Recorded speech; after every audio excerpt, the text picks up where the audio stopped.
یه کشور نی، یه فرهنگه، یه تمدنه، یه هویته، یه ملته. ایران یه گربه خوابیده تو غرب آسیا نی، یه شیر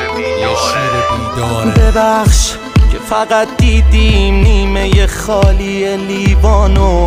ببخش که نفهمیدیم معنی واقعی ایرانو، ببخش که نپرسیدیم احوال خونواده شهیدا رو، نه نمازو درست فهمیدیم، نه قرآن و نه ایمانو، ببخش که فکر گل زدن خودمون بودیم همه وقت بازی رو، پشت میزان نشستیم و رد شدیم امتحان سخت قاضی رو، جای این که پشت هم باشیم هر کدوم یه سازی رو خواستیم زدیم، یاد گرفتیم فقط چاپلوسی و